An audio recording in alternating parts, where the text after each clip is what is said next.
And this is Ken Kreitzer for Vets Media. It's our Army football huddle. It's BC week. The Black Knights will host Boston College Eagles on Saturday at Michie Stadium. And it is a rivalry game. We were just talking a little bit about some of the past games against Boston College and the Army BC rivalry over the years. But very glad to have with us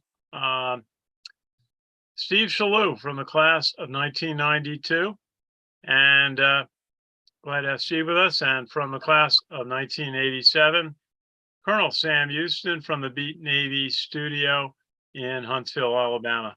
Colonel, good to see you as always. Always. And then we have calling in from Florida, our producer director, Richard Miller. Richard, how are you? Very well, Ken. Looking forward to this huddle and looking forward to this game against Boston College. Yeah, it's going to be a good one. And from Pelham, we have my Vets Media radio show colleague, Jack McGurk. Jack, how are you tonight?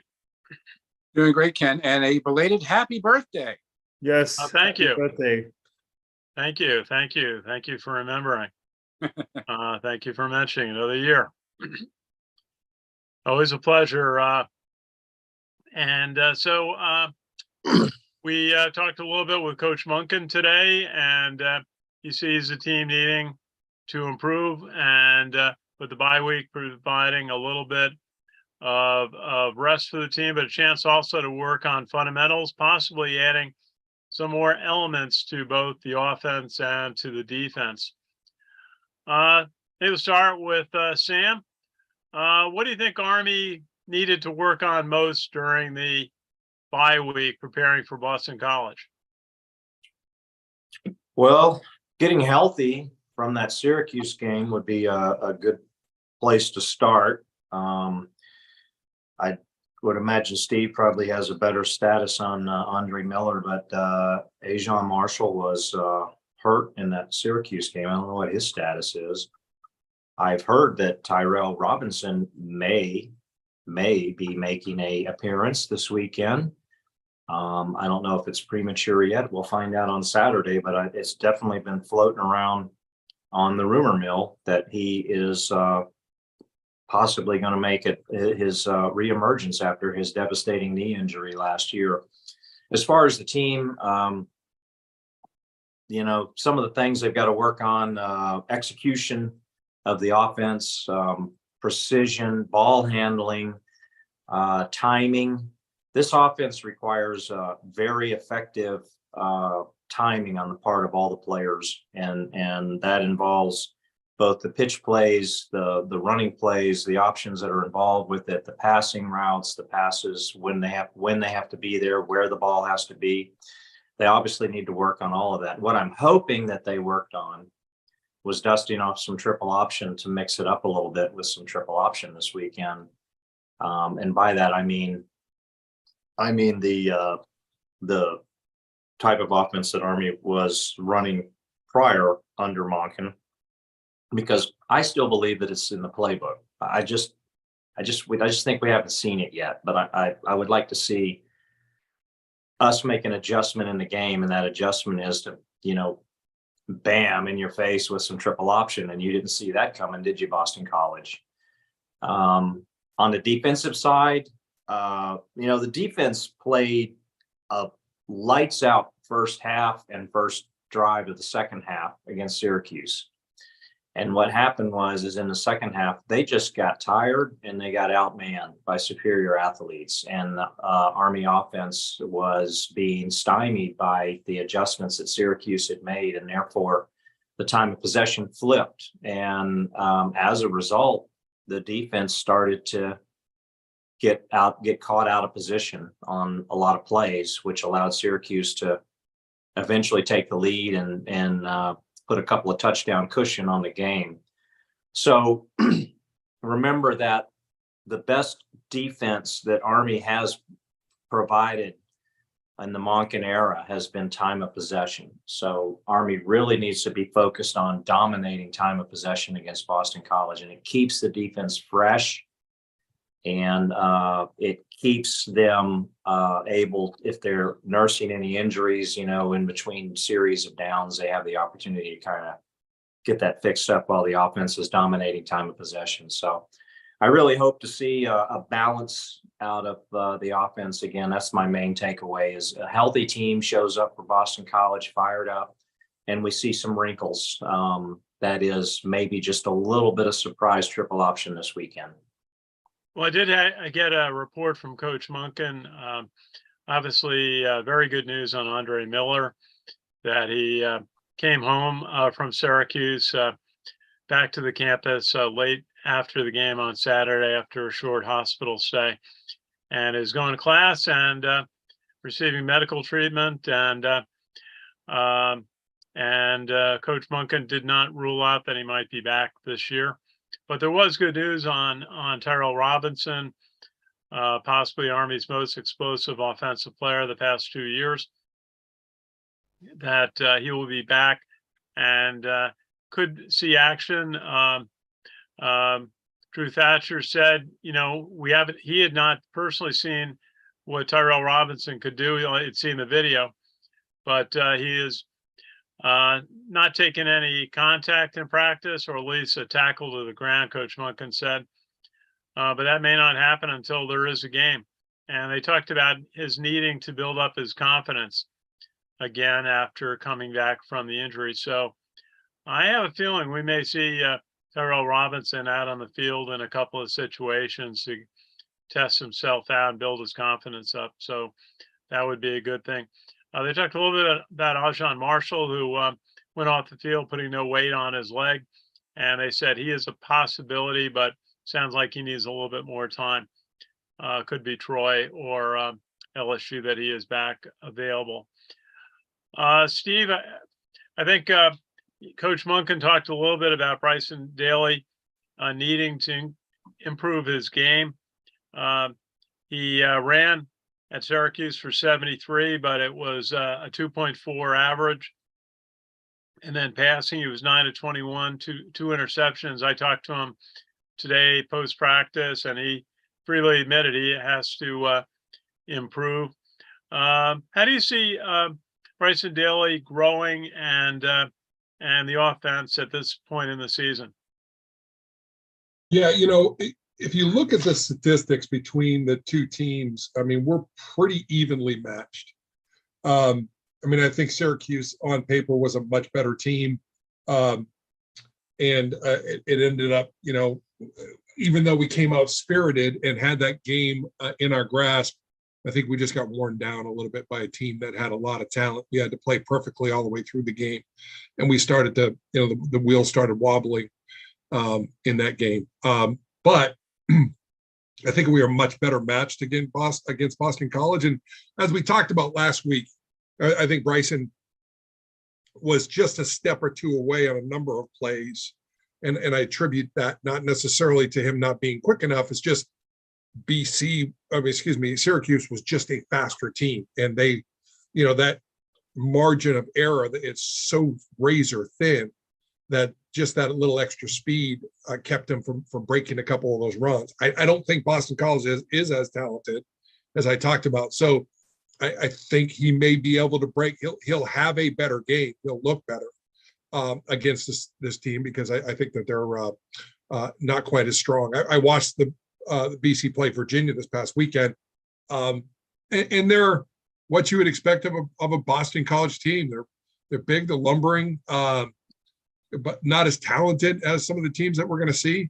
But they're gonna try to wear you down and try to lean on you a little bit. So we'll see if we can't, slash them a little bit and see if Bryson can get back on top by having that step and getting down the field.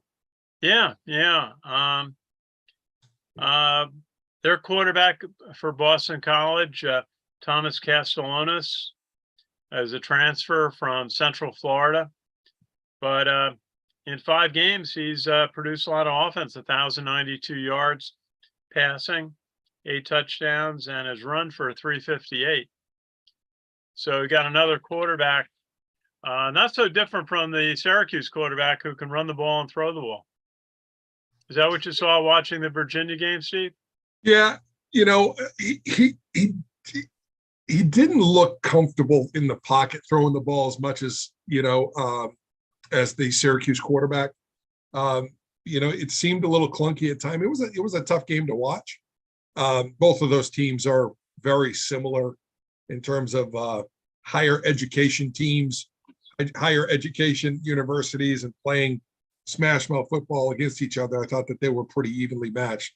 It didn't strike me as like, yeah, we're going to have a difficult time defending them, but he does have some talent back there for sure. And this team is riddled with a number of transfers. And I was shocked when I looked through the roster, how many players come from New Jersey. So I suspect that they're going to have quite a few people at the game cheering them on, because there are a number of players that come from New Jersey and the surrounding areas that will be driving distance to go see them play at such a historic venue. Yeah, I think it's one of the great things about a regional game like this is that fans can drive to the games. Like we could drive easily up to Syracuse, and getting to BC. We were there about 7 or 8 years ago. It's not a bad trip. I think that's good for college football in this era where you now have conferences that are going to go coast to coast. So hopefully we'll continue to have games against Syracuse and Boston College. One thing that stood out to me looking at BC as their coach, Jeff Hafley, is that he went to Siena, which is a MAC school in the Metro Atlanta Conference, not the Mid-America Conference. And then he coached at Rutgers, Pitt, Albany, and then went to the NFL within about 6 years in his career with San Francisco, Cleveland, and Tampa Bay, mostly as a defensive backs coach. And then he got the defensive coordinator job at Ohio State, where he was for a few years before getting the head coaching job at Boston College.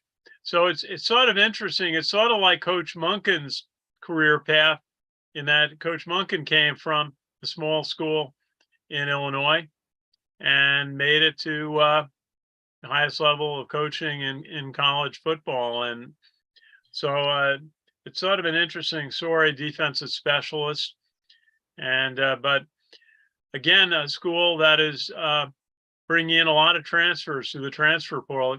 They've got two starting offensive linemen came in through the transfer portal this year. So we will see on that. Jack, why don't you give us a little bit on how Navy and Air Force did last week? Navy struggled in their game against South Florida, and Air Force dominated their game against San Diego State. Yeah, I'll start off with Navy. They fell to 1-3. They're now also 0-2 in the AAC after it was a 44-30 loss to South Florida. Navy had 333 yards total offense, 240 rushing. Alex Texa led the midshipman with 82 yards rushing on 13 carries. Ty Labatai, the quarterback, rushed for 27 yards, had 2 rushing touchdowns in the game, both in the first quarter. Navy actually used 2 quarterbacks in the game. They sort of switched back and forth between Labatai and Blake Horvath. Horvath rushed for 52 yards and threw 2 touchdown passes. A 2-yard touchdown pass to Anton Hall with 1:57 left, and a 68-yard pass in the half, I should say, and a 68-yard pass to Eli Heidenreich in the fourth quarter. After Anton Hall's touchdown pass, on the extra point, the snap was high, and USF linebacker Jalen Schuler recovered the ball and ran it back 69 yards to the end zone for 2 points. I guess that's not a touchdown. It's just an extra point conversion there, I guess a touchback or something. And defensively, the Harbor Navy with 11 tackles, 1.5 tackles for loss, and 1 sack. Colin Ramos had 10 tackles, and it was and Navy's now 0-2 in the AAC. They're kind of struggling, hoping to get a win. They actually have another AAC game this weekend against North Texas. That one's at home at Navy Marine Corps Memorial Stadium. So Navy hoping to get their first AAC win of the year this weekend. Air Force, on the other hand, they are red hot, 5-0, undefeated, blowing out with a blowout win 49-10 over San Diego State. Falcons had 476 yards total offense, 287 rushing, 189 passing. Quarterback Zach Larrier, what a game. Rushed for 103 yards on 8 carries and threw for 189 yards on 6 completions for a total of 292 yards total offense for Zach Larrier. He had 2 touchdown passes in the third quarter, 54-yard pass to Cade Harris and a 53-yard pass to Jared Rosnos. Cade Harris also had the first score of the game for the Falcons on a 7-yard touchdown run in the second quarter. Harris had 110 yards total offense. Both teams were scoreless in the first quarter before San Diego State scored on a 21-yard touchdown pass to open the second quarter, but Air Force responded with 21 unanswered points, including 2 rushing touchdowns by Emmanuel Michel. The score was 21-10 at halftime after Jack Browning kicked a 61-yard field goal at the end of the first half. This game was at Falcon Stadium, so I guess you can kick long field goals there. And the Falcons scored 4 touchdowns in the second half while shutting out the Aztecs in the second half. On defense, Jaden Goodwin, Alec Mock, and Jonathan Youngblood had 6 tackles each. Trev Taylor had an interception in the third quarter, which he ran back 30 yards for a touchdown for Air Force. So they're 5-0, and they have a bye week before hosting Wyoming on October 14th. But they're playing so well, I wonder if they'd rather just have another game this weekend instead of having the bye. Yeah, I wonder if they have a bye week. They usually schedule a bye week before Army. I'll check on that one, but they're going to be quite an opponent. Steve, you were shaking your head when Jack was describing Navy's struggles. A couple of things watching both teams play this weekend. Navy uncharacteristically didn't look like Navy, and they seemed to be searching for a quarterback. They were enamored with Horvath for some reason, and even though Levitai seemed to have a better control of the offense, they went to Horvath and they kept going back to him, and I was shocked by that. So I think they think Horvath's a better athlete or tougher. I don't know, but they just couldn't seem to get into a rhythm, and they just didn't look like, you always say that, you always see that Navy bounces back. They always bounce back. They'll get down, they bounce back. They get down, they fight, claw their way back. They could never find that gear. And I've watched them a couple times this year, and it just doesn't look the same. And I think that the new coaching staff is trying to find their rhythm. And they moved away from the double slot option, and they've gone to a little bit more of a pro set. But it's closer to what they used to be running, and I don't think they're comfortable with it yet. So I was not impressed with them in this game, and I thought they were going to win this game for sure.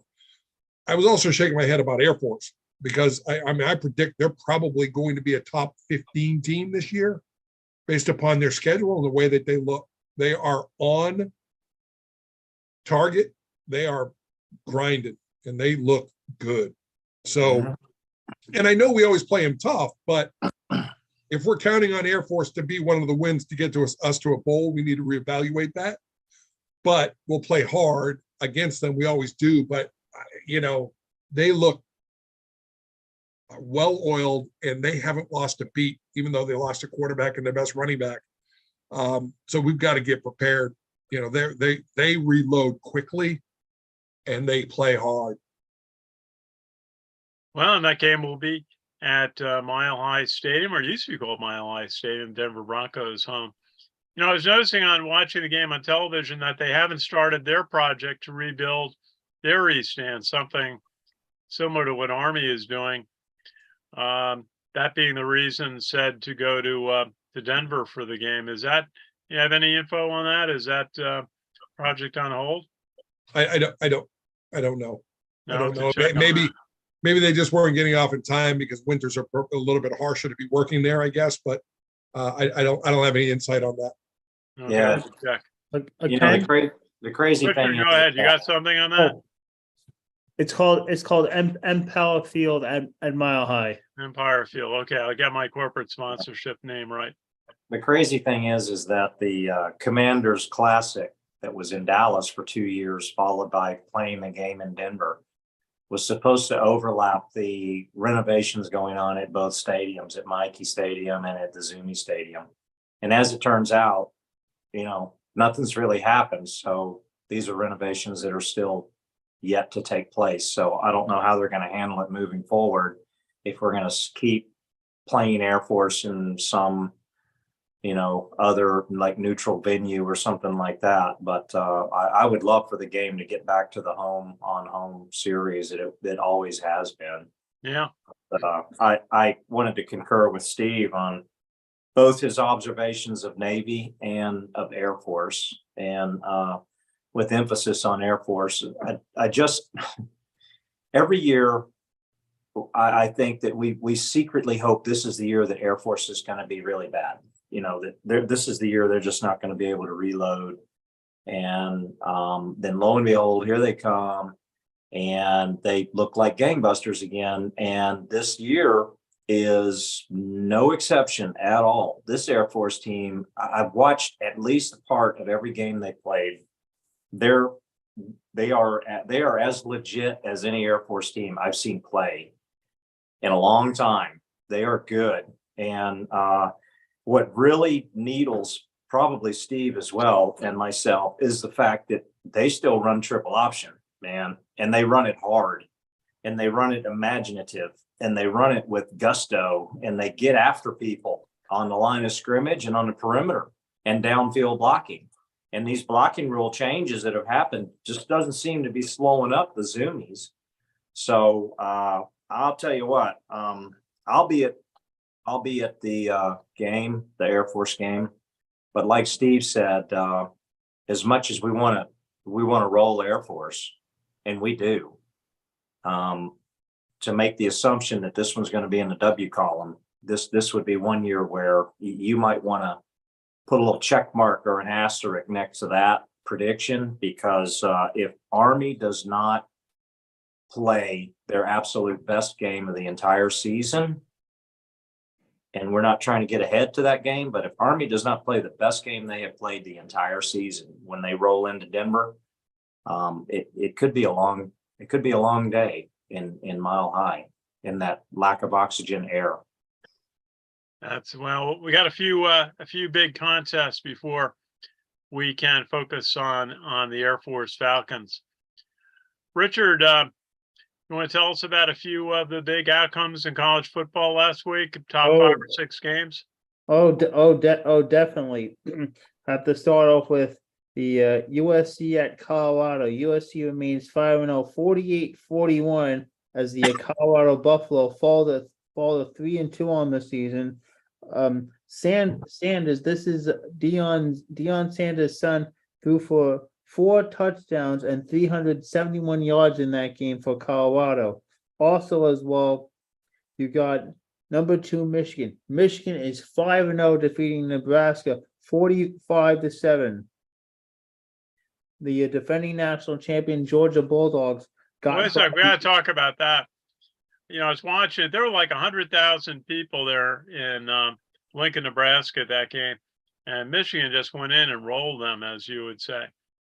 What is it going to take for Nebraska to be anything like the team we used to see not that long ago?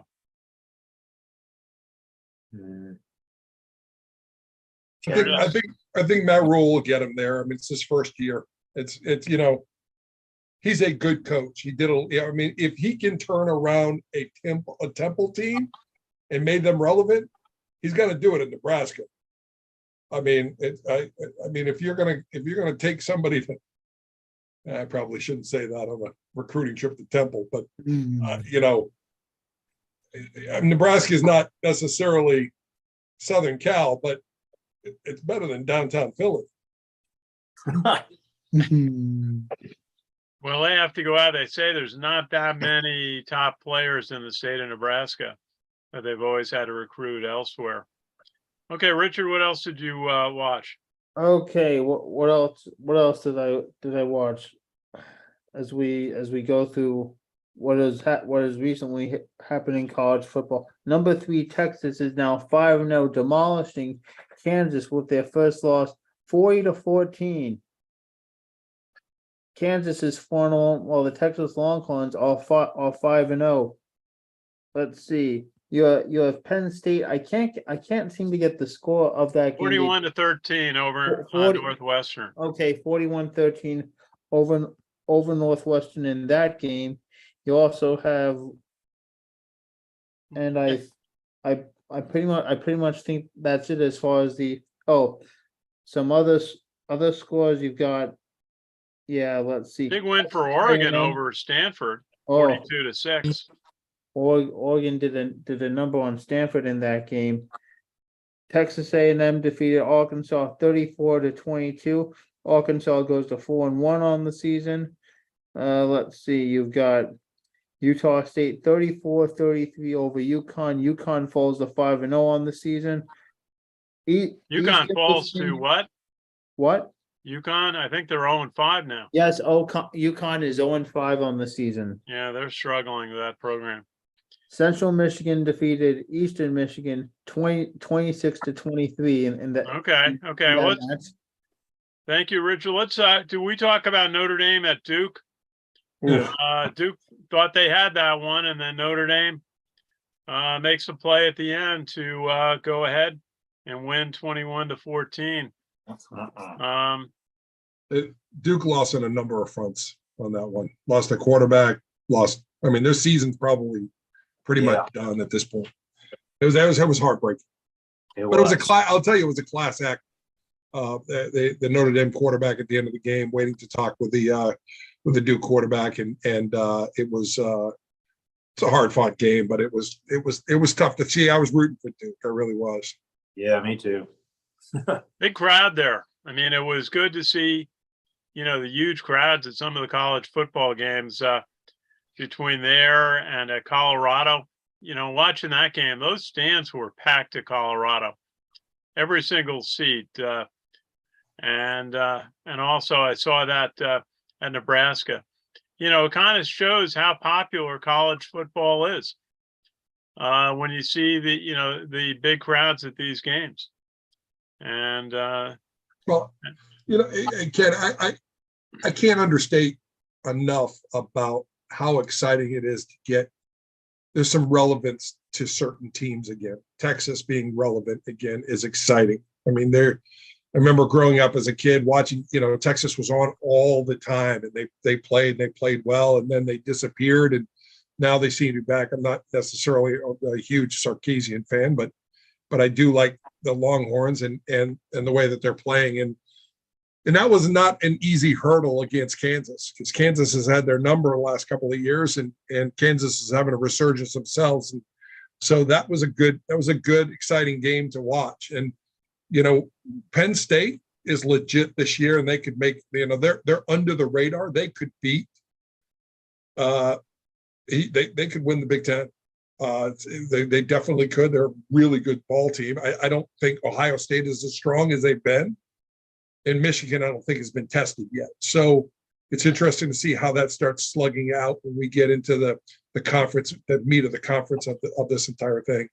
And everybody was talking about Sanders, but USC's quarterback threw 6 touchdowns and never flinched. He made all the throws, every arm angle. He looked every bit of a pro in the first pick of the draft coming up. It's just a matter of when he wants to come out.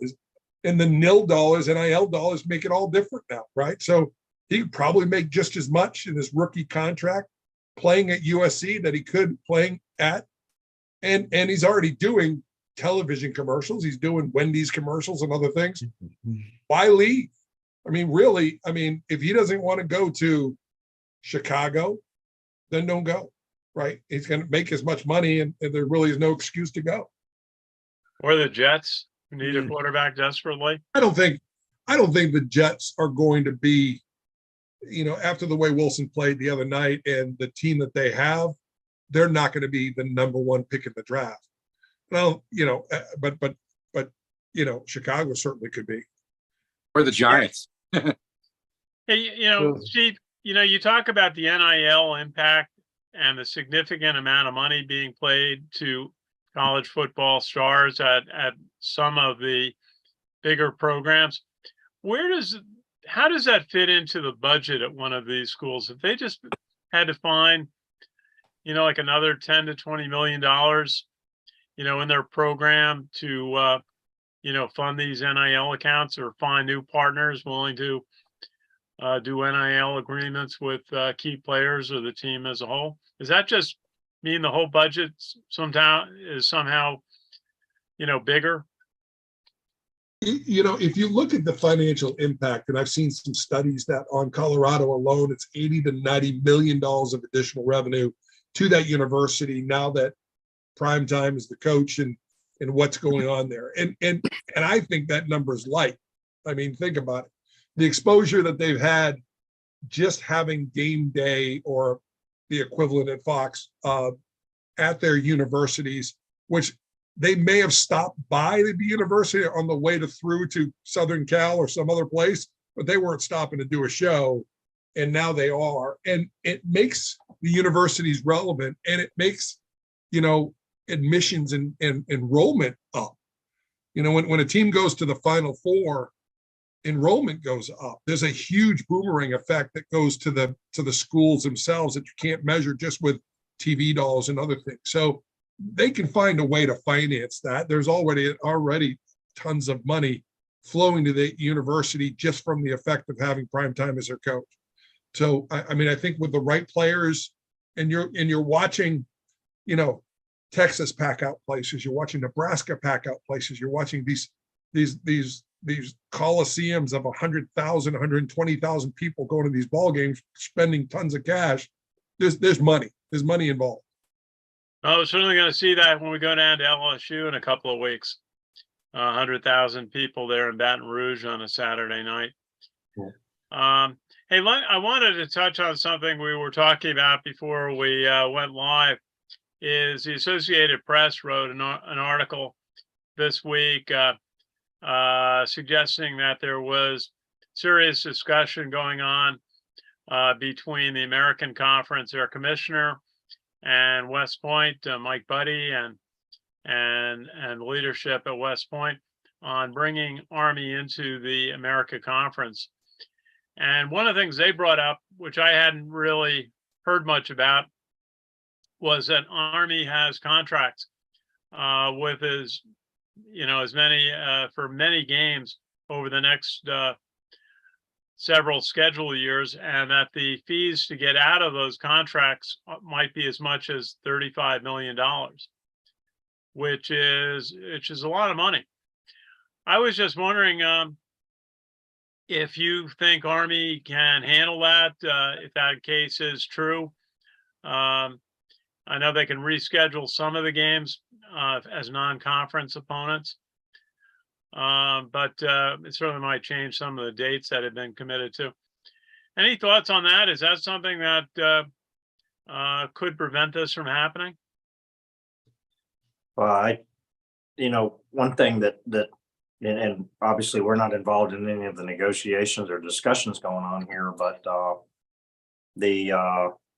depending on how much the conference actually is wanting to have Army join, the conference might be negotiating to, as you said, accommodate some of the games that Army has contracts for upcoming into their schedules upcoming. But at the same time, any fees that are still there, the conference might actually come to the table and provide some of that money to mitigate the costs that it would take to West Point in order to join the conference. So, but again, I'm just speaking out of my fourth point of contact on this one. I'm not one of the negotiators about this whole thing. But if the conference really wants West Point and Army football to be a part of the conference, then I'm sure that money is being discussed as part of these negotiations. It's sort of interesting because Navy is one of the members, and they may not. Their athletic director, Chet Gladchuk, was quoted saying he'd be happy to see, or he would give approval for Army joining the conference. But the American Conference is not a big TV revenue conference like any of the Power Fives. I've heard that their payout to each member is in the neighborhood of $7 million, certainly less than 10 million. So it's not like joining a Power Five where the teams earn from anywhere from 30 million to close to 90 million per year for television revenue that they split. So we will see. We've got a request in to talk to Mike Buddy for an update, and maybe we'll get something before the end of the week. Stay tuned. Let's see. Let's go. Jack, do you have any thoughts on Boston College? Well, it's good Jesuit school, like my alma mater, Loyola. But interesting, I was looking at some of the stats here with BC. One stat that really jumped out at me looking at this is penalties. Their average penalty yards per game, 86, which is pretty high. Now, by comparison, Army's average penalty yards per game is 25, much lower. So it seems like BC might be kind of an undisciplined team. So we'll see if penalties hurt them in this game against Army. They're probably not as bad as the Seattle Seahawks, who had penalties on 4 straight plays. Yeah. Last night, although they still managed to beat the Giants. Let's run out. Steve, what's your thought about BC?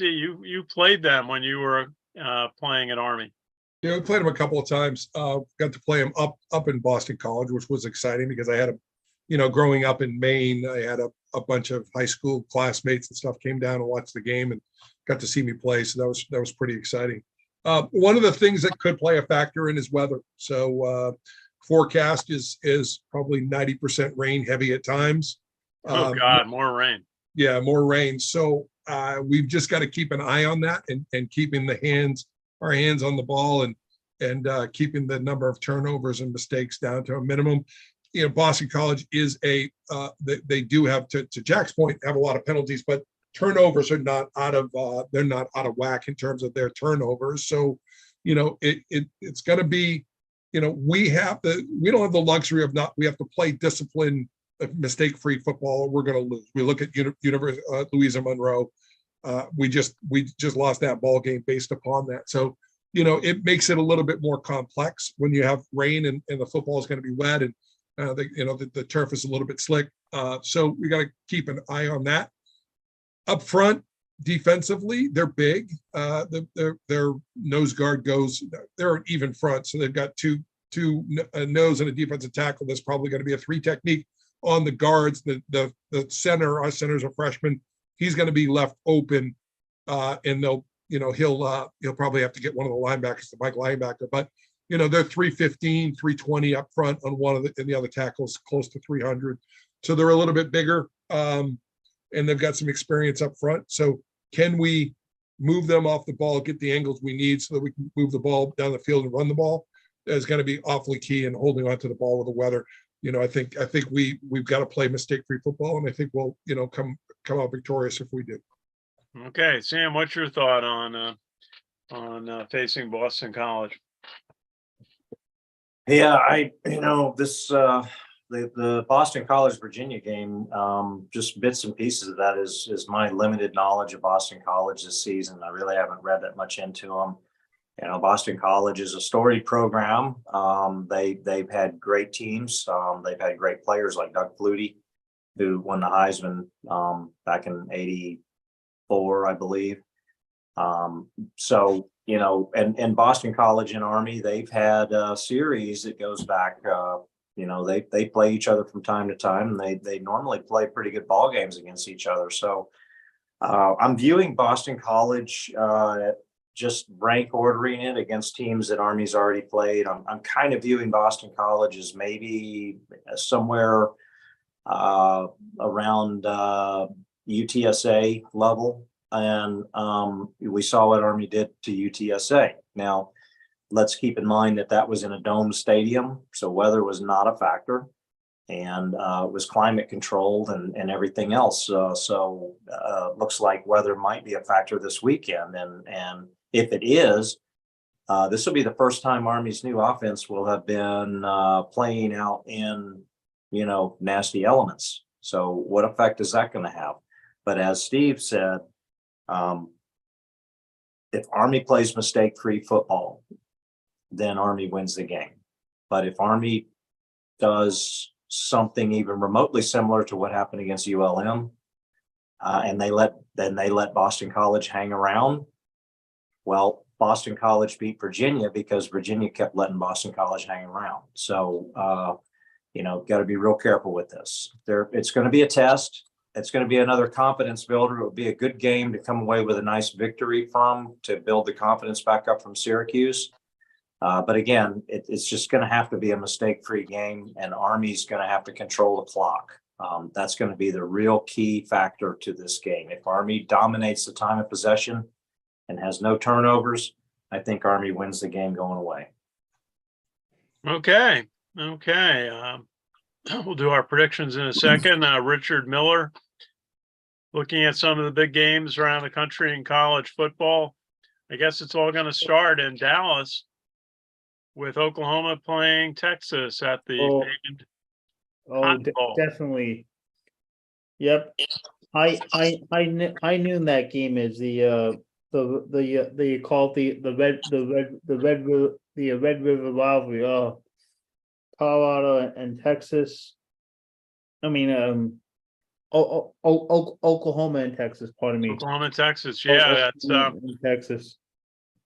It's neat that they can keep playing it at the Cotton Bowl. We were there for the bowl game that Army won in 2016, beating North Texas. And what a storied place that is to visit. It's old.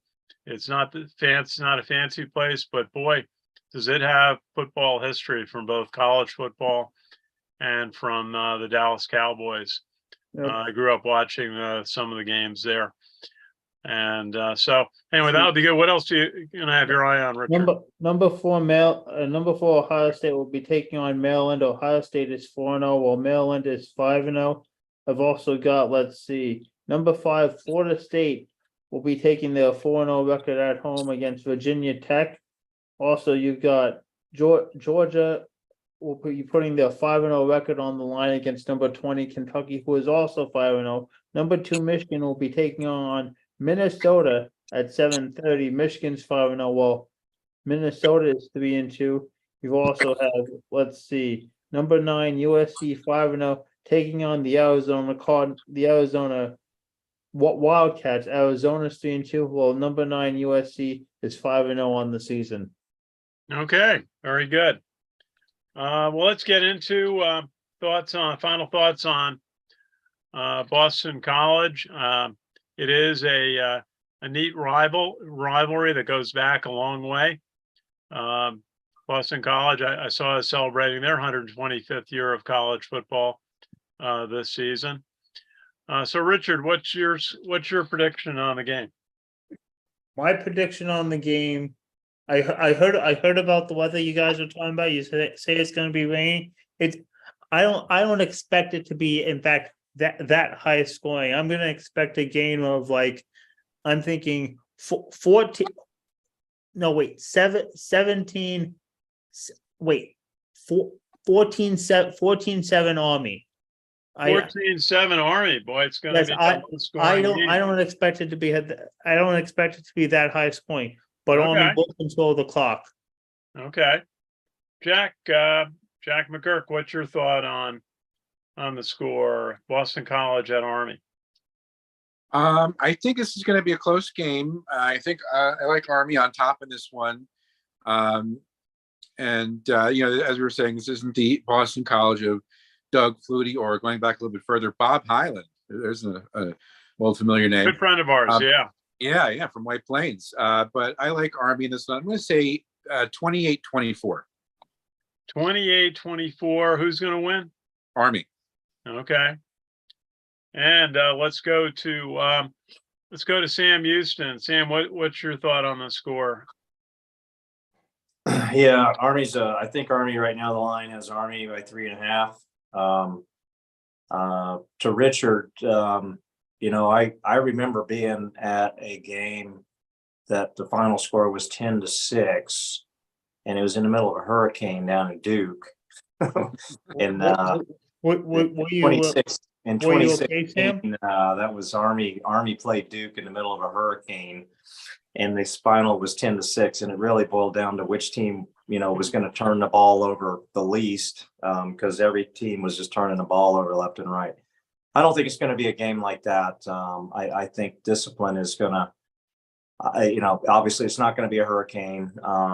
There's a chance that it's going to be wet. And we used to think that that was good Army weather, right? So let's pray that rain or shine, the Army football team is ready to play their best game and not make any mistakes and continue to lead the nation in fewest penalties committed as a program, which they are number one in the country for least penalties.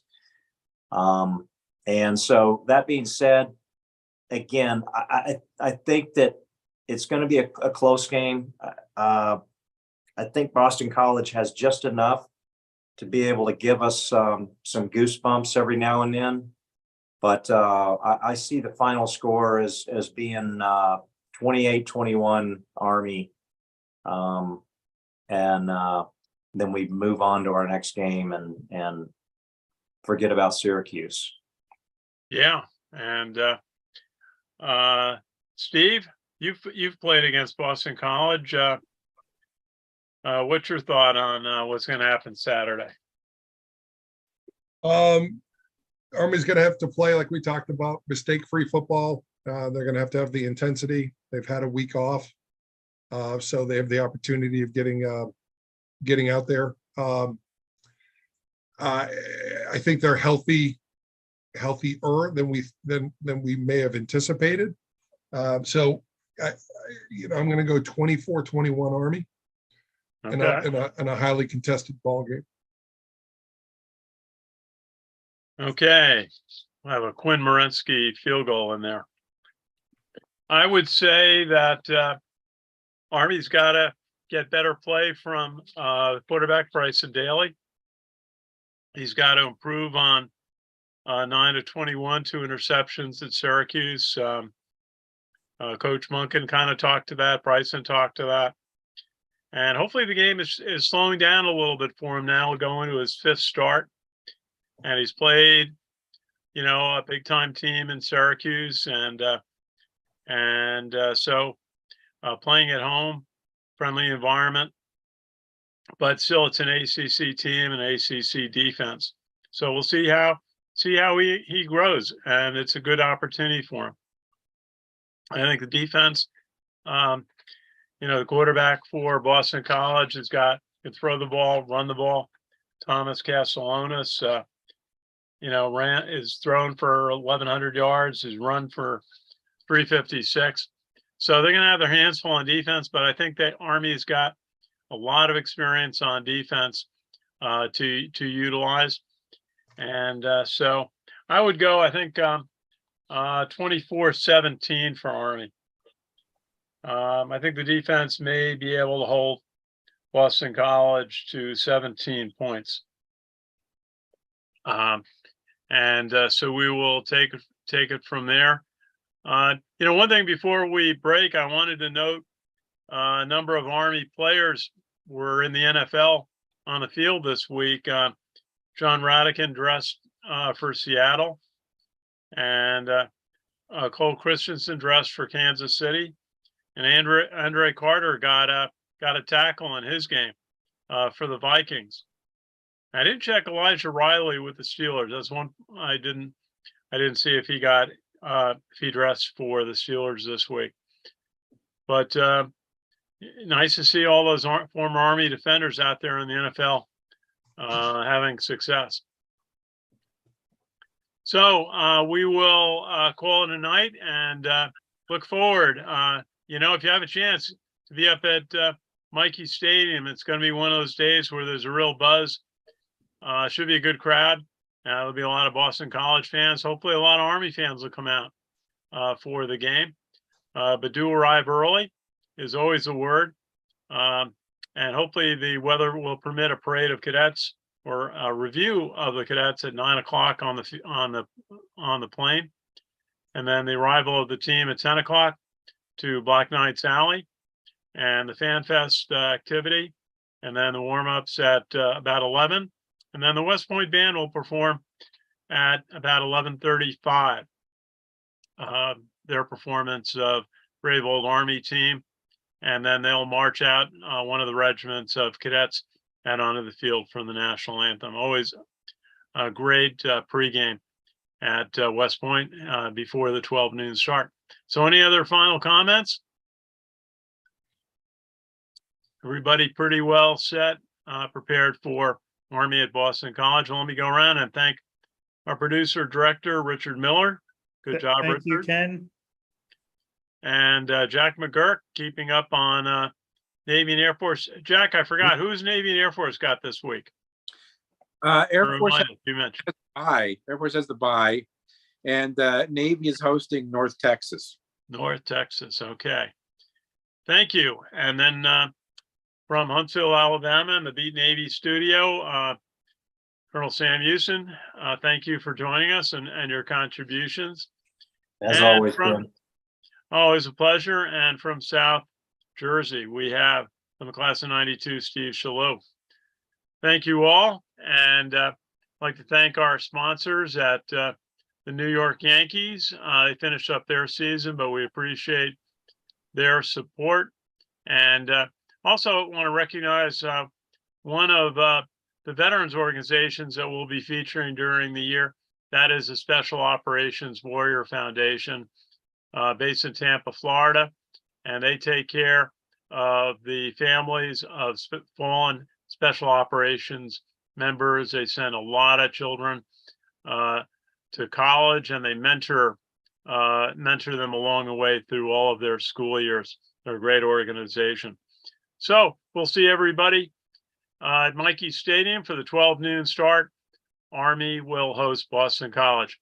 Thanks for watching.